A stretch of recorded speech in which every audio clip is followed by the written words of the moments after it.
조 바이든 미국 행정부가 방위비 분담금을 지난해보다 500% 인상하라고 요구하는 일은 없을 것이라고 확신한다.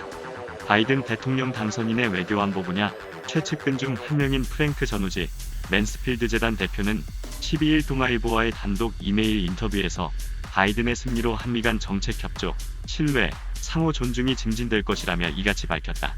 트럼프 대통령이 한국 정부의 현방위비의 5배를 내라는 무리한 요구를 해오면서 난항을 겪어온 방위비 분담금 특별협정 협상이 바이든 대통령 취임 뒤 돌파구를 찾을 것이라고 예고한 것. 전우지 대표는 바이든 당선인이 2000년대 미 상원 외교위원장을 6년간 지내는 동안 외교위원회 동아시아 태평양 정책국장을 맡아 그를 보좌했다. 버락 오바마 전 대통령이 처음 대선 캠프를 꾸렸을 때도 바이든 측근 자격으로 대북 정책 구상 등에 관여했다.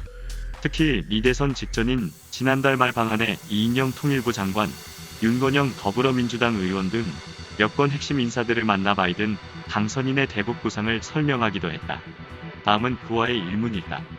바이든 행정부에서 방위비 분담금 협상 등 한미동맹 이슈가 어떻게 정리되나. 트럼프 행정부는 혼란스러웠다. 임기 동안 백악관 국가안보보좌관만 4명이었다. 바이든은 차분하고 안정적일 것이라고 본다. 바이든의 승리로 미국의 대북 정책이 크게 변할까? 바이든 당선인은 질서가 잡힌 접근법을 취할 것이다. 더 절제되고 지속적이며 동맹과 긴밀히 공조하는 정책을 펼칠 것이다.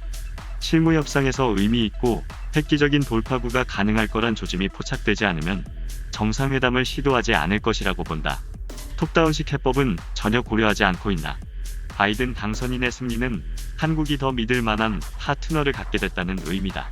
북한과 톱다운 접근을 구사할 가능성이 더 낮은 파트너를 갖게 됐다는 뜻이기도 하다. 전체적으로 보면 동맹을 믿고 한국의 민주주의를 깊이 존중하는 미국 대통령이 등장했다는 것은 정책 협조 면에서 긍정적일 것이다.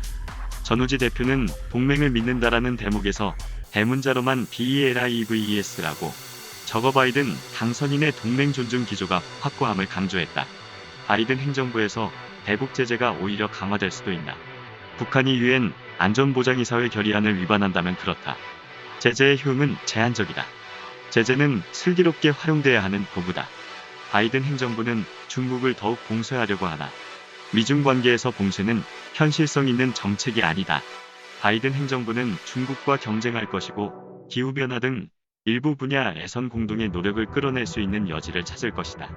미중 관계가 얼마나 적대적일지 협력적일지는 중국의 태도에 크게 달렸다. 그렇다면 한국은 미중 갈등 속 어떤 선택을 내려야 한다고 보나. 존재하지 않는 선택지라고 생각한다.